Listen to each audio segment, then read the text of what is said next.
साध के संग बुझे प्रभ नेरा, साध संग सब होत नबेरा।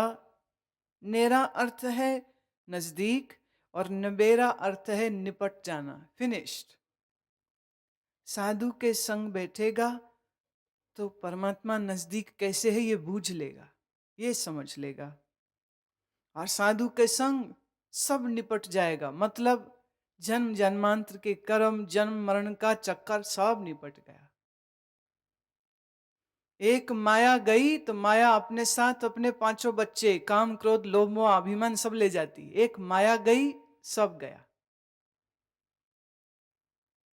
जब तक ये एक माया बैठी सब कुछ है।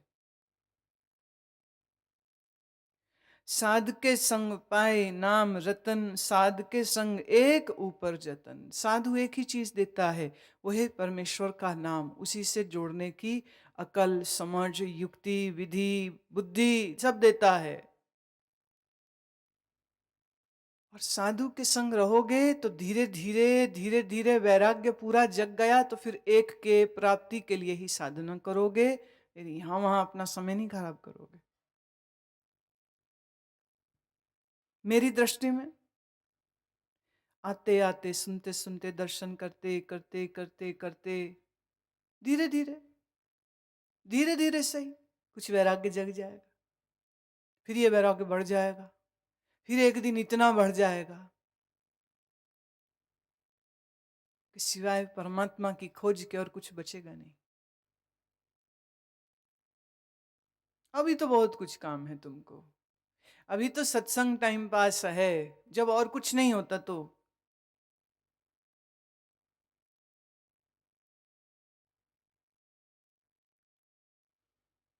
खाना पीना हंसना सोना विसर गया है मरना। खसम विसार खुआरी कीनी, त्रिग जीवन नहीं रहना। खसम मने परमात्मा रूप पति को छोड़ के हंसता है, खाता है, खेलता है, पीता है, जी रहा है और मरना इसको भूल गया। ऐसे जी रहा कि कभी मरेगा नहीं। साधु के संग बैठने से ये एक खास चीज जो मिलती है वो ये है, जो किताबें पढ़ने से और तीर्थों के जाने से और पुण्यदान करने से नहीं मिलती है। और वो है वैराग्य की वो अग्नि जो तुम्हारे अंदर ये लक्ष्य खड़ा कर देती है कि जीवन है तो बस परमात्मा के लिए, बाकी कुछ नहीं।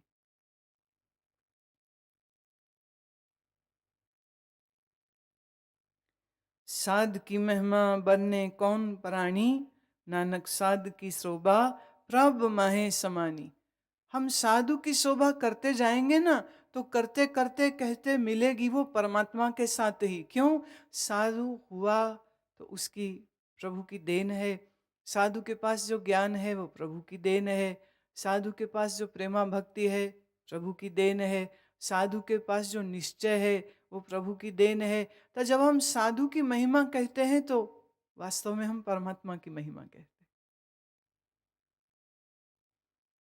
साध के संग अगोचर मिले, साध के संग सदा पर फूले। अभी श्लोक में कहा था कि परमात्मा अगोचर है, कैसे मिले? अब कहते साधु संग मिले, उसके संग मिलता है। प्रफुल्ले अर्थात प्रफुल्लित होना, ये हिंदी का शब्द है। प्रफुल्लित मतलब अति प्रसन्न होना।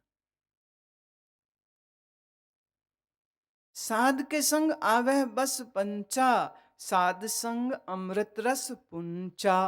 पुंचा मतलब खाना, और पंचा मतलब काम क्रोध लोभ मोह ये अभिमान, ये जो पांच हैं इनको पंचा बोल रहे हैं। साधु के संग रहेगा तो ये पांचों चीजें काबू में आ जाएंगी। और साधु के संग उस अमृत रस को पिएगा, उस अमृत रस को खाएगा,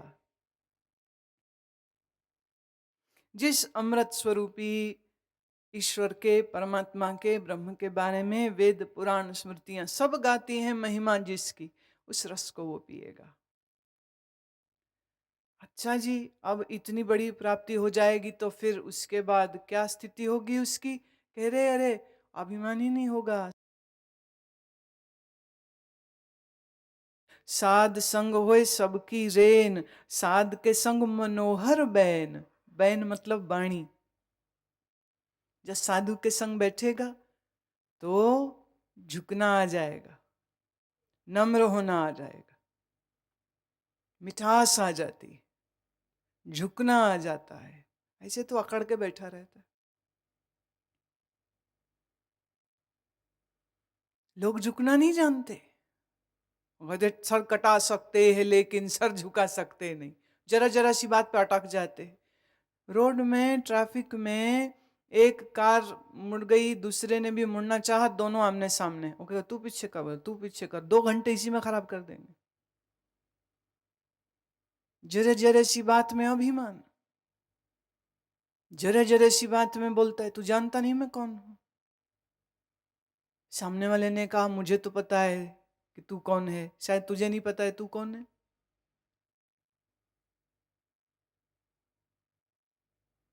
जरा जरा सी बात पे अभिमान। तो अभिमानी आदमी इस बात का संकेत देता है कि उसके जीवन में साधु संगति नहीं है। साधु संगत की सबसे बड़ी पहचान ये है नम्रता। सबकी रेन, रेणु, रेणु शब्द से रेन निकला। रेणु मतलब धूल। और साधु के संग रहते रहते उसकी वाणी बड़ी मनोहर हो जाती।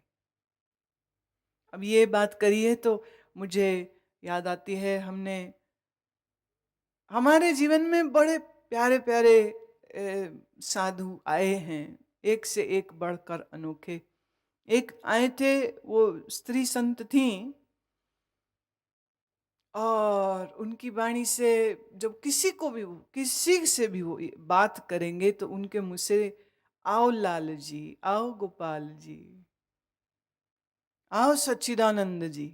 नाम तो लेना ही नहीं, नाम लेना भी होगा तो नाम के बाद भी सच्चिदानंद जोड़ देंगे। किसी को नहीं बोलेंगे कि रोटी खा लो, आओ आओ भोग लगाओ। ऐसी वाणी मीठी उनकी।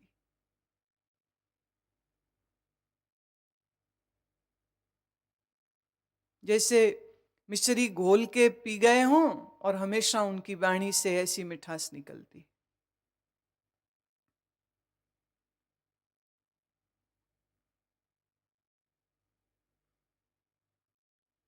साध के संग न कतहूं तावे, साध संग अस्थित मन पावे। साध का संग आ जाएगा तो मन फिर यहां वहां कहीं नहीं भागता। फिर भागे वो ना जिसको कुछ मिला ना हो, जिसे मिल गया वो अब कहां भागेगा, कहां जाएगा वो।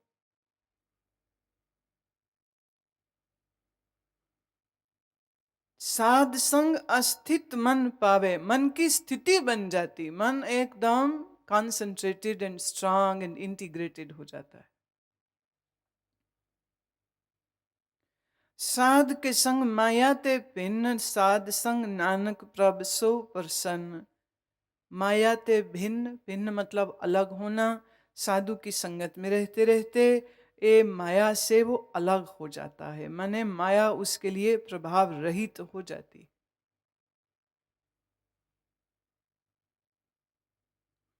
और जो साधु संगत में रहे उस पर परमात्मा भी बड़े प्रसन्न रहते।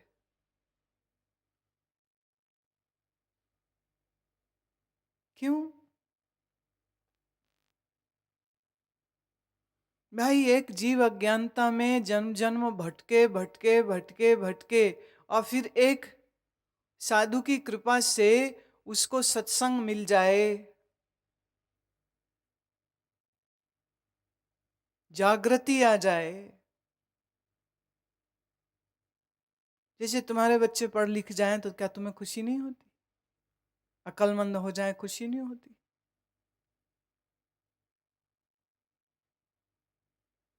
ऐसे ही जब जीव परमात्मा की ओर यात्रा करता है तो ये ईश्वर, माया विशिष्ट चेतन ईश्वर को भी प्रसन्नता होती।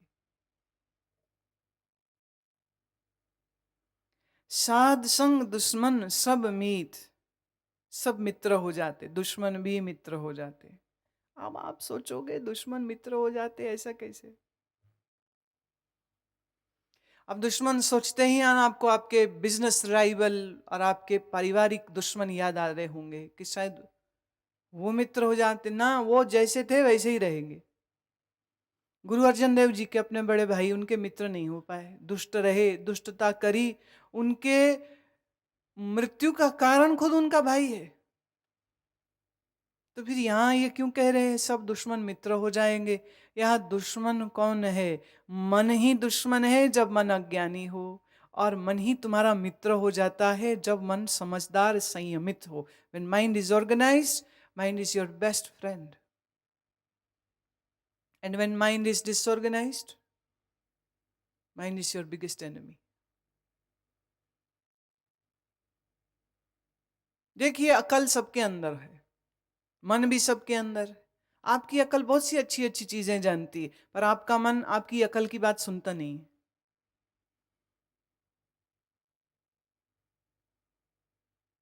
मन कहता है ये चीज सुंदर है, इसको मैं ले जाऊंगा, यहां से उठा के चोरी करके ले जाऊंगा। कई बार आप ये सोचते होंगे कि चोर गरीब ही होते हैं, ना ना ना। अत्यंत धनी लोग कई बार शौक के लिए, थ्रिल के लिए, मजे के लिए चोरी करते। पिछले दिनों अमेरिका की एक एक्ट्रेस, जो एक साल में शायद लाखों डॉलर कमाती होगी, वो एक दुकान से एक बड़ी छोटी सी चीज चुराते हुए पकड़ी गई, और उस पे केस हुआ और उसको सजा हुई है। क्या जरूरत थी उसको? चाहे पूरी दुकान खरीद ले, पर चोरी क्यों करी? मजा आया, thrill, no one can catch me, thrill, adventure है ये। क्या उसकी अकल ने उसको ये नहीं कहा होगा कि तू ठीक नहीं कर रही, your image, your popularity is on the stake? पर उसका मन इतना बलवान है, वो बुद्धि की बात सुनता कहाँ है?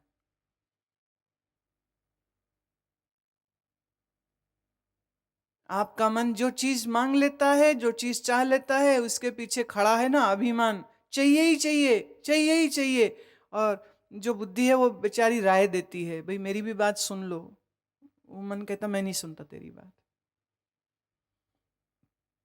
तो जानते हुए क्या नहीं करना चाहिए, आदमी फिर वही काम करता है। क्यों? मन दुश्मन है।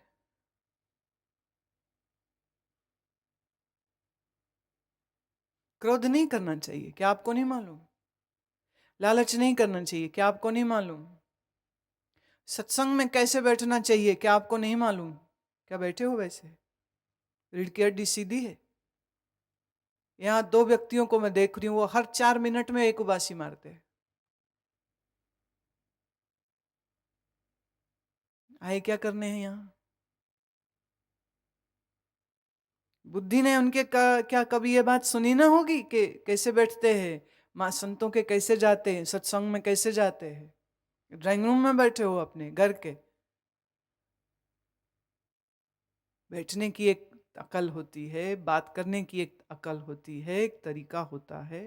क्या बुद्धि नहीं जानती? जानती है, लेकिन मन है, मन को अब आलस आ रहा है तो आ रहा है। क्या करो? मन को क्रोध आ रहा है तो आ रहा है, मन को लालच आ रहा है तो आ रहा है। अनकंट्रोल्ड माइंड इज योर दुश्मन, इज योर एनिमी। लेकिन साधु संग अगर ठीक से किया तो ये मन तेरा मित्र हो जाएगा। एक आदमी मुझे मिला, वो कहता जी मेरा मन बड़ा उदास है। मैंने कहा अच्छा तो मत रहो। किरे जी वही तो पूछना चाह रहा हूं कि कैसे। मैंने कहा एक बात बताओ, मन तेरा है कि मेरा? कहता जी मेरा। तो मैं तेरा मन है तो तू उसको ठीक कर। किरे जी यही नहीं समझ लग रहा, ठीक कैसे करूं? मैं अच्छा चलिए बता किस वजह से उदास है।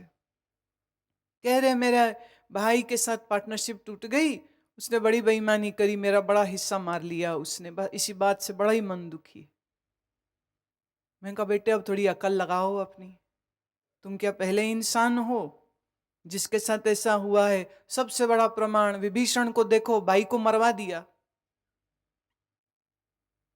विभीषण ने वो पहला बीज डाला था, भाई किस वजह से किया हो वो बात अलग है। तुम तो राम भी नहीं हो कि जिसको लक्ष्मण जैसा भाई मिलता। तुम खुद एक रावण हो, इसलिए विभीषण जैसा मिला। हो सकता है वो बड़ा अच्छा हो सकता है तुम बड़े अच्छे हो और वो रावण है। तो रावण विभीषण की ये दो भाई की जोड़ी थी ना, एक बुरा एक बड़ा अच्छा। अब तुम दोनों में कौन विभीषण है और कौन रावण है, ये बोलो। कहते जी मैंने तो कहानी बताई। मैंने कहा तूने बताई ना, मैंने उसके मुंह से तो नहीं सुनी, क्या पता तूने उसको ज्यादा नुकसान पहुंचाया।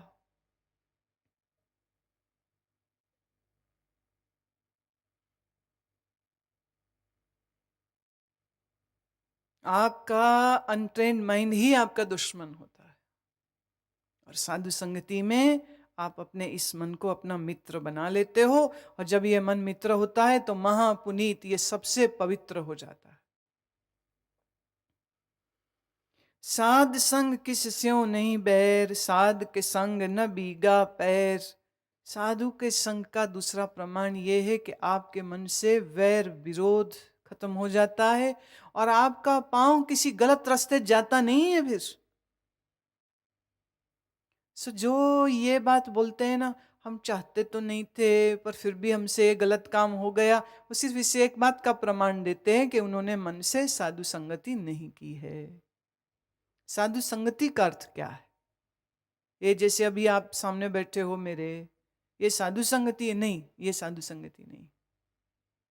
Being physically close is not संगति, इट्स नॉट बीइंग एसोसिएटेड। जिस स्थिति में साधु रहता है, जिस स्थिति में साधु जीता है, जब आप उस स्थिति में जीने लग जाएंगे, ये साधु संगति हुई।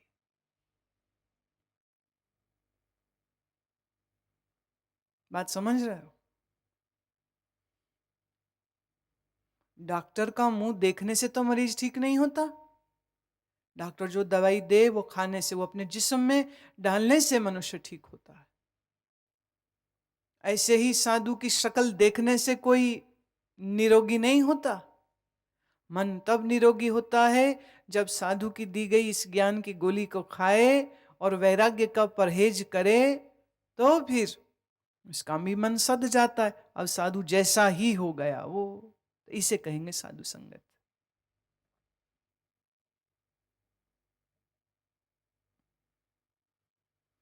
साध के संग नहीं को मंदा, साध संग जाने परमानंदा। मंदा माने बुरा।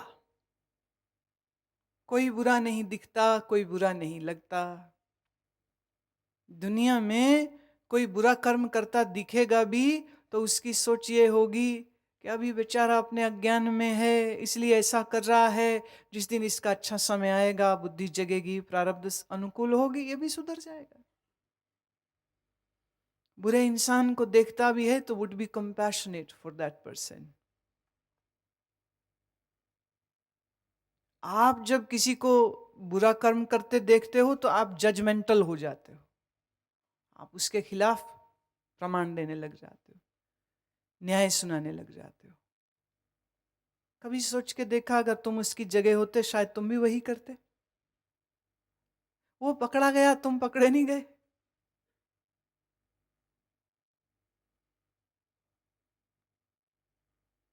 साधु की संगत में रहते रहते कोई मंदा, कोई बुरा दिखता नहीं, कोई बुरा लगता नहीं, क्योंकि साधु के संग उस परमानंद को जान लिया, उस परमानंद को जान लिया। अब उस परमानंद में सराबोर मन को कौन बुरा कौन अच्छा। साध के संग नहीं हो ताप, साध के संग तजे सब आप। हाँ मतलब मैं, ताप मतलब, ताप वैसे बुखार को भी कहते, ताप कोई चीज गर्म हो उसको भी कहते। साध के संग नहीं हो ताप, हाँ मने तेरे इस मैं को किसी क्रोध की अग्नि नहीं जलाएगी। अब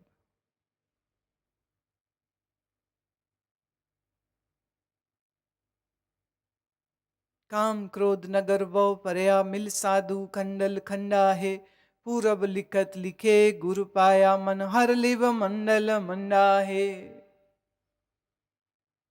क्रोध कांटे की तरह चुभता नहीं फिर, अपना ही अभिमान आपको दुख देता नहीं फिर।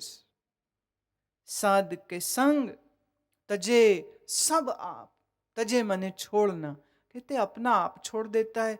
इसका अर्थ ये है कि वो अपने मैं को देह से हटा देता है। देह छोड़ दी, मन छोड़ दिया, बुद्धि छोड़ दी। देह इंद्रिया मन बुद्धि छोड़ के सबसे पीछे हटा के अपने आप को अपने परमानंद स्वरूप में देखता है। आपे जाने साध बढ़ाई नानक साध प्रभु बन आई। कह रहे साधु की जो असली शोभा है वे तो साधु ही जानता है, क्योंकि जिस मस्ती को वो जी रहा है, जिस आनंद को वो पी रहा है, उसके बारे में अब हम क्या बताएं आपको। गूंगे केरी सरकरा पूछे ते मुस्काए। गूंगा खाए गुड़ पूछो भाई तुम कैसा स्वाद है, वो क्या बोलेगा। मैंने देखा, पता नहीं क्या कारण है, लेकिन अक्सर देखा जो गूंगे बहरे हैं, पता नहीं वो बड़े बड़े हंसदिल लोग होते। एक बार मैं सफ़र करते हुए एक रास्ते में, लंबी जर्नी थी तो थोड़ा फ्रेश होने के लिए ब्रेक लिया, तो वो एक कॉफ़ी शॉप थी। वहाँ पर एक वेटर जब उसे बुलाया, बाई चांस आंख से आंख मिली और मैंने ही बुलाया, तो वो आते आते में ऐसे कान और मुंह को हाथ लगाते हुए वो ना में कर रहा है कि ना मैं सुन सकता हूं ना मैं बोल सकता हूं। और उस लड़के की मुस्कान, जितने समय हम कैफे में रहे हैं, उसकी मुस्कान मैंने मिटते हुए नहीं देखी।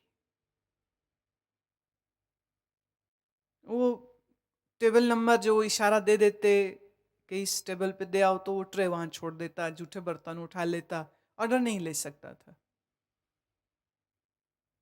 पर उसकी मुस्कान,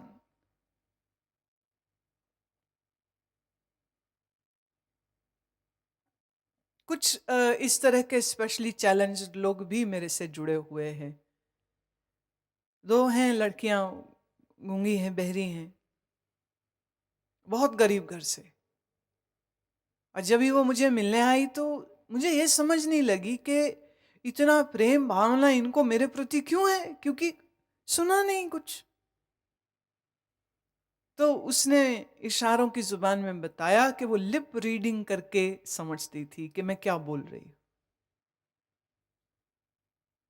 और इसी से उसने टीवी में सब सत्संग सुना, इसी से उसने ध्यान करने की विधि सीखी, इसी से उसने सुमिरन करने की विधि सीखी, और उसको वो करती है।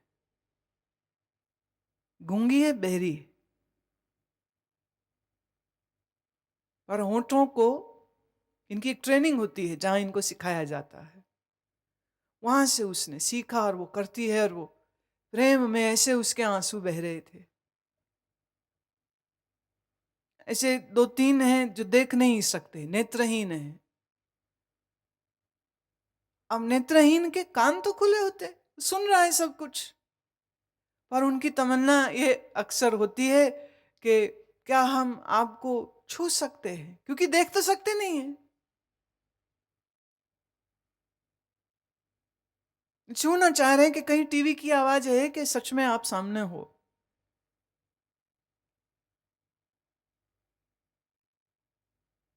कैसी अजब बात। अब वो गूंगा बहरा क्या महसूस करता है वो बता नहीं सकता है, वो बोल नहीं सकता है। और आप थोड़ा ध्यान से देखेंगे, जितने जोर से आपको करुणा एक गूंगे बहरे के लिए आएगी, शायद अंधे आदमी के लिए उतनी नहीं आती है। अंधा आदमी सुन रहा है, बोल रहा है, कम्युनिकेशन होती है, और बहुत अच्छा काम कर रहे होते हैं। स्कूलों कॉलेजों में टीचर्स हैं, बॉम्बे में एक है वो एरोबिक इंस्ट्रक्टर है, एक्सरसाइज सिखाती है। बस में आना जाना, ट्रैवल करना, शॉपिंग करना, शादीशुदा है, बच्चे सब, पूरा घर भी देखती है, पैसे भी कमाती है, और बड़ी फैशनेबल भी है, बड़ी हंसमुख भी है। लेकिन गूंगे बहरे व्यक्तियों के देखा, उनको देखते ही कुछ ज्यादा तकलीफ होती है। बोल भी नहीं सुन भी नहीं सकता, नो कम्युनिकेशन। उसके मन में क्या चल रहा है मालूम नहीं, और हम उसको क्या कहना चाह रहे हैं मालूम नहीं। वो खाली चेहरा देखते हैं, चेहरे के एक्सप्रेशन से समझने की कोशिश करते हैं। और शायद इसीलिए प्रकृति उनको इतना, जरूरी नहीं सब ऐसे हों, लेकिन जिसको मैंने देखा बहुत बहुत ओपन, बहुत खुले दिल के लोग। गुरु अर्जन देव इस पंक्ति में ये कह रहे हैं कि मैं बड़ा बेबस सा महसूस कर रहा हूं कि मैं साधु की वास्तविक असली बड़ाई करूं, क्योंकि उसकी बड़ाई करना बड़ा मुश्किल है, जैसे परमात्मा की बड़ाई उपमा स्तुति करना मुश्किल है। साध के संग न कब हूं तावे, साध के संग सदा सुख पावे। तावे मतलब दौड़ना। साधु का संग मिल जाने के बाद फिर यहां वहां नहीं भागता फिरता, टिक जाता है और हमेशा सुख में रहता है। साध संग वस्त अगोचर लहे, साधु के संग अजर सहे। अगोचर परमात्मा मिलता है, अजर जो सहन नहीं किया जा सकता है वो उसको भी सह सकता है, ऐसी शक्ति उसमें होती है। और इसका प्रमाण खुद आपके जीवन से मिलता है। जब आपको मुर्तजा खान के आदेश पर यातनाएं दी जा रही थी, असहनीय, अजर हैं, और वो सब सहन कर गए। देखने वाले देख न पाए, सुनने वाले सुन न पाए, और जिन्होंने बर्दाश्त किया, गर्म पानी में उबाले गए।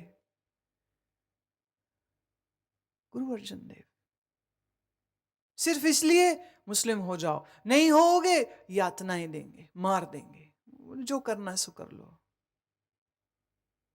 तुम्हारे जोर जबरदस्ती से हम इस्लाम कबूल नहीं करेंगे। नहीं माने,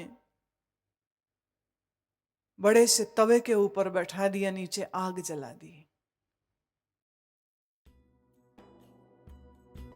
गुरबानी का ज्ञान सागर परम पूज्य आनंद मूर्ति गुरुमां की दिव्य वाणी में गुरबानी की अनुपम व्याख्या।